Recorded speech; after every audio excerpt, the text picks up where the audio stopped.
O governo lançou no Dia da Indústria aquela proposta, ou pré-proposta, né? Porque a proposta tem tudo direitinho, dizendo de onde vai sair o dinheiro, qual vai ser a alíquota, enfim. Mas lançou aquela intenção de fazer com que os carros sejam mais baratos no Brasil. E, de fato, hoje o carro no Brasil é mais caro do que em outros países, levando em conta também que o poder aquisitivo do brasileiro é menor. Então, não está fácil, não.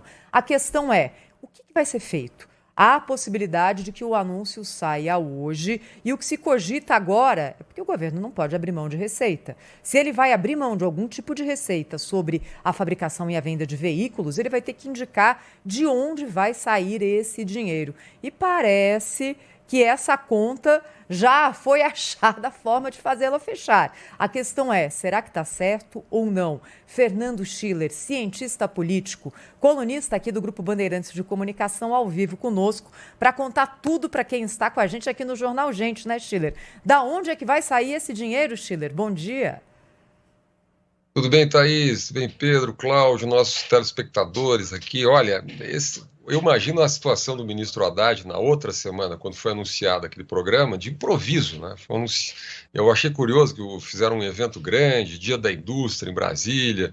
O vice-presidente Alckmin, ele anunciou um número extremamente exato, né? O abatimento vai de 1,5 a 10 pontos, se eu não me engano, 94. Então, quer dizer, parecia tem um super estudo para dar 10,94, tem que ter um estudo fantástico, tem que ter uma matemática, uma planilha Sobre um Excel preço que incrível. não é controlado, não é, Schiller? Como é que a gente vai saber, né? Bom, exatamente. Bom, meia hora depois se descobriu que não tinha cálculo nenhum, que nem a equipe econômica do governo tinha feito cálculo nenhum, no sentido de dizer, bom, como é que vai dar esse desconto para chegar? É como se o governo tivesse dito assim, ó, nós queremos, por alguma razão, né, que transferir dinheiro de todos os contribuintes brasileiros para uma categoria muito especial de brasileiros que são compradores de carros que custam 70, 80 até 120 mil reais. Então a gente vai dar um desconto. Esse desconto pode ser de 10 mil, 10 mil não chega, né? Porque o 10,94, se você aplicar num carro de 120 mil reais, talvez chegue a 12, mas como é um desconto que ele tem uma gradação, a tendência é que os carros um pouco mais caros tenham menos desconto. Então, vamos lá, pode ser um desconto de no máximo 8 mil, 3 mil, 4 mil reais. Na verdade é isso, quer dizer, tecnicamente é uma transferência de recursos da sociedade como um todo, né, da sociedade como contribuinte brasileiro, para os compradores de carros. Né? Por que fazer isso? Bom, porque o governo, num certo momento, talvez o presidente Lula um dia acordou achando que tá caro os carros estão caros. Tem muita coisa cara no Brasil, né? A Thaís mencionou aqui que os carros são caros. Olha, eu tive agora, inclusive, do exterior semana passada, por isso, inclusive, não pude participar aqui na semana passada. Né? Tudo que não envolve, tudo é exagero, tá? Mas basicamente tudo que não envolve mão de obra, direto serviço, é mais caro no Brasil. Porque o custo do Brasil é alto, porque nós temos 34% de carga tributária, porque a nossa logística é ruim, a infraestrutura é falha. O custo do Brasil encarece o produto brasileiro. Não é? Então, assim, isso não vale apenas para carro. Por que escolher o carro? Não é? Nós vamos colocar mais carros nas nossas cidades que estão lotadas, nós vamos consumir mais combustível, boa parte com combustível fóssil, isso tem um impacto ambiental. E nós vamos, o que mais me impressiona nisso, Thaís, Pedro, Cláudio, é reproduzir uma velha fórmula. Né? É interessante, só eu vou dar essa dica aqui para o nosso. Aliás, a gente poderia até disponibilizar é um estudo muito bem feito pelo Tribunal de Contas da União, com a relatoria do ministro Antônio Anastasia, sobre o impacto que teve no Brasil nos últimos anos aquele programa de apoio à regionalização da indústria automotiva, né, o PADR, que foi lançado originalmente pelo Fernando Henrique, 97, 99, no final dos anos 90. Era incentivo para que as empresas automobilísticas se instalassem no norte, nordeste e centro-oeste brasileiro. Só para dar o estudo é muito bem feito. Mostrou o seguinte: custa em torno de 5 bilhões por ano de incentivos fiscais para a indústria automobilística. Exatamente essa que foi fazer lobby em Brasília para ganhar agora mais esse pequeno incentivo aí.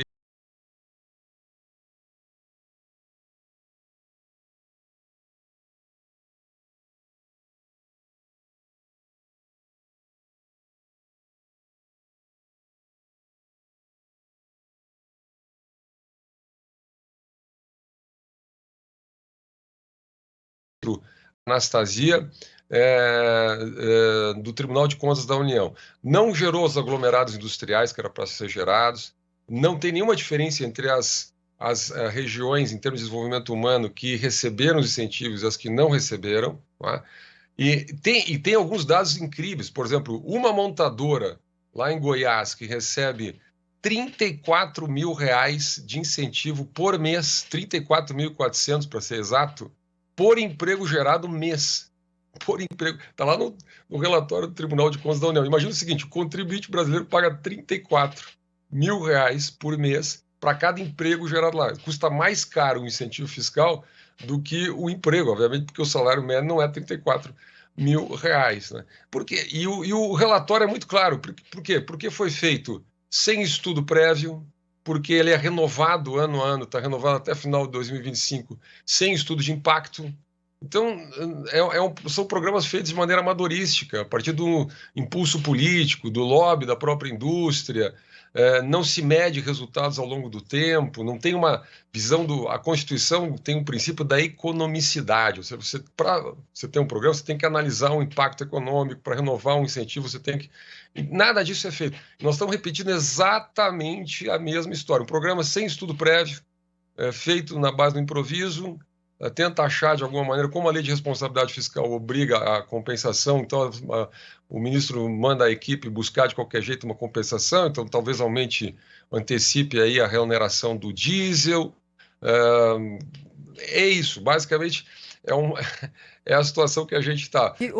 O que não faria nenhum sentido, né? Porque o diesel tem impacto como ali base de preço sobre uma cadeia muito mais relevante na economia como um todo do que o carro 0 quilômetro, né? Bom, é verdade, porque o diesel vai afetar todo mundo, vai afetar, vamos dizer assim, todo o setor de abastecimento do país. Agora se fala, por exemplo, que o governo pode incluir nessa MP dessa semana, talvez hoje ainda, um incentivo para a renovação de troca de caminhões, renovação acelerada de caminhões. Olha, eu li vários estudos sobre o impacto que teve, também improvisado, que nós estamos pagando a conta até hoje daquela política na época da ex-presidente Dilma. Há um estudo mostrando que mais de 300 mil caminhões, perto de 300 mil caminhões a mais foi colocado em termos de curva de mercado, por causa de incentivos que foram concedidos. Bom, gerou o quê? Tabela do frete, gerou o quê? Até a Bolsa Caminhoneira no ano passado, porque houve um influxo artificial de incentivos fiscais de caminhões e o mercado não respondeu, e aí o caminhoneiro que tomou um empréstimo para comprar o caminhão, ele não tem como pagar a conta. Aí o governo fica subsidiando. Tivemos uma greve na época do governo Temer que paralisou o país, né? Causou enorme prejuízo à economia. E o contribuinte vai pagando essa conta. Então parece que a gente vai fazendo flashback, reproduzindo erros do passado. Só vou lembrar um dado aqui para o nosso telespectador. Em 2021, a gente comentou aqui no Jornal Gente, né? O país aprovou, o Congresso Nacional aprovou a PEC emergencial, lembram disso?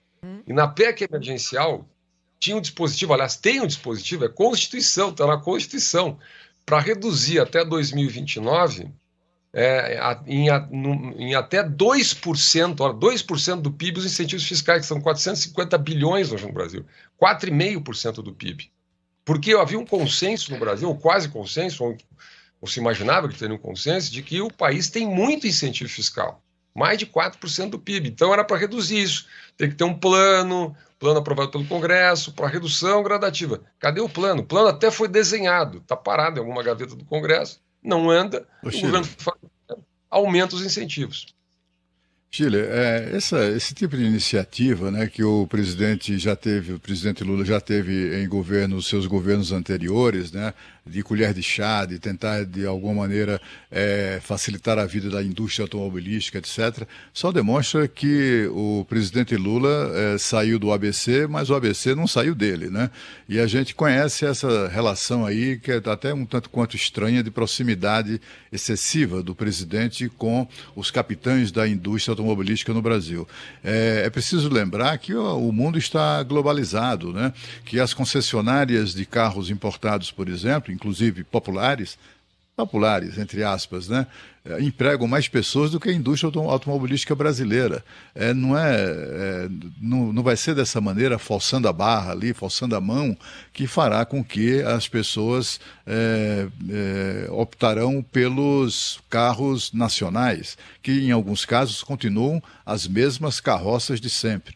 Carros mundiais, né, chamados carros mundiais, cada marca tem dois ou três carros que são fabricados do mesmo modelo em todo o mundo, né, nas suas fábricas mundo afora. Você viaja para o exterior, pega um táxi ou um Uber de um desses carros e você vai ver como o brasileiro é muito mais mal acabado do que qualquer outro veículo. Quer dizer,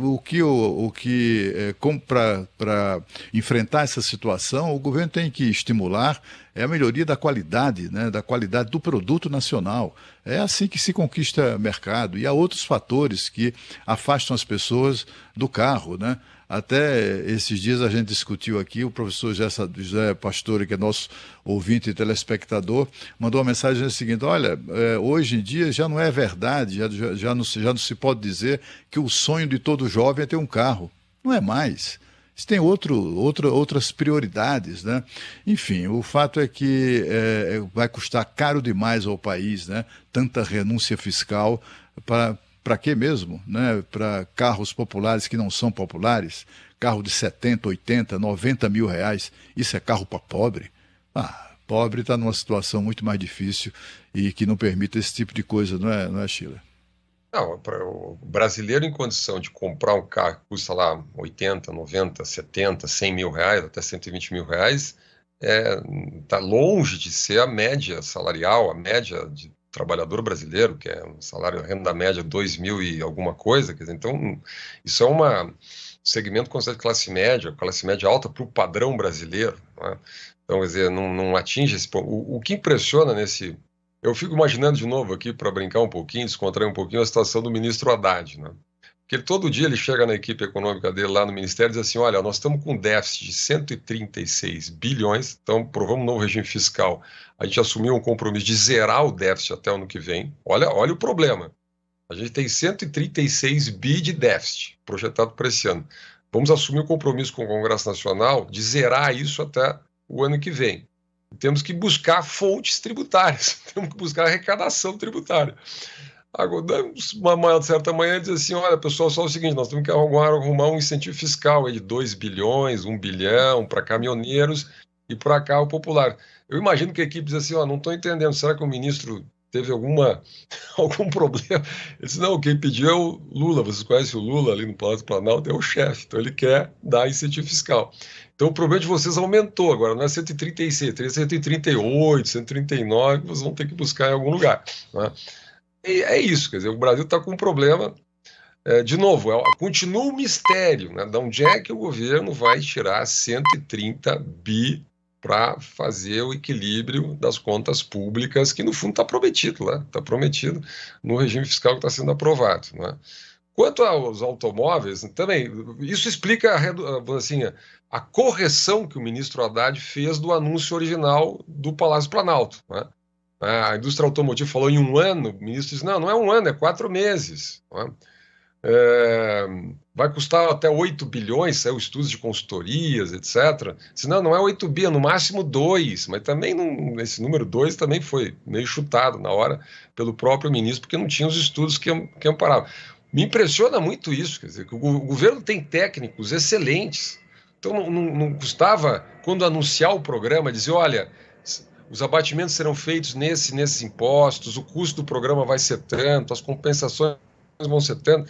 Qual é a lógica de anunciar um programa em grande estilo, todo mundo corre atrás, e a própria equipe econômica tem que trabalhar 2 semanas rapidinho para tentar tem um achar... efeito, né, Schiller? Tem um efeito que é o seguinte: nesse período, desde o anúncio que você está comentando aí, explicando bem para a gente até hoje, todo mundo parou de comprar carro. Quem ia comprar carro, quem estava pensando em comprar carro, estagnou completamente o mercado aí, paralisou, e quem já comprou também está pedindo, né? O distrato aí está pedindo a revisão da parcela que já foi dada, esperando, porque ninguém quer gastar mais, ainda que tenha uma redução pequena, a gente não sabe qual vai ser a redução, mas vai ser melhor do que está hoje, né? Imagina a alegria de quem trabalha em concessionária nesse momento, que é remunerado por meta, né, Schiller? Quem é que bateu meta no mês passado? Bom, esses programas são artificiais, na verdade, né? Quer dizer, o governo tem a ideia, cria isso. Me lembra muito o Marcos Lisboa, o economista Marcos Lisboa, ele fala o país na meia entrada. Todo mundo paga muito imposto, né? Então a gente tem lá 34% da carga tributária, a maior carga tributária da América Latina, mas daí a gente vai furando, é um queijinho suíço, né? A gente cria 4 bilhões, lá, 450 bilhões de incentivo fiscal. Então todo o setor vai em Brasília, faz um lobby, todo não, né? Quem tem capacidade de fazer lobby lá, para buscar a meia entrada, né? A tal da meia entrada. O que eu fico pensando é na reforma tributária, né? Porque olha a confusão para a reforma tributária. Uma das grandes desafios da reforma tributária é exatamente racionalizar os incentivos fiscais. Ou seja, reduzir essa conta para todo mundo, para que a conta possa reduzir. O Cláudio falava da qualidade dos carros, a Thaís falava do preço dos carros. Sabe como é que baixa preço de carro e melhora a qualidade de carro? Melhorando o ambiente de negócio do país, aumentando a competição, abrindo a economia, melhorando a infraestrutura, logística. Então, por exemplo, está conectado, ter Porto de Santos, privatizar o Porto de Santos, melhorar os acessos, melhorar os canais de exportação, etc. Tem uma série de melhorias, qualificar a mão de obra, o Pedro falava da educação, quer dizer, o custo Brasil, o aumento da produtividade, vamos lembrar, a produtividade no Brasil está estagnada há 40 anos. O único setor que a produtividade cresce no Brasil é o agronegócio. Casualmente tem carga tributária mais baixa e está muito voltado para a exportação, né, em função da Lei Candir, uma série de questões, né, então está pressionado pelo mercado, especialmente pelo mercado internacional, para oferecer qualidade, porque teve muito investimento em tecnologia. Esse seria o caminho brasileiro. Olha, se os nossos políticos em Brasília, Thaís, pelo menos lessem o próprio relatório do TCU, porque, então eu fico pensando, para que o TCU faz um relatório, uma auditoria especial, extremamente bem feita, com técnicos super qualificados que tem o TCU, aliás, muito bem pagos também, mas super qualificados. Está todo o roteiro lá. E basicamente o recado é assim: não façam isso. Não improvisem com dinheiro público. Façam as contas muito direitinho. Tem muito incentivo fiscal. A gente já está dando 5 bi todo ano para a indústria automotiva. Take care, take care. Mas não adianta, né? A tentação de fazer mais um pequeno favor, aí, mais um pequeno incentivo é muito forte. Muito bem, Fernando Schiller conosco, hein? Sempre um prazer, Schiller. Até a próxima ao longo da semana e bom dia para você.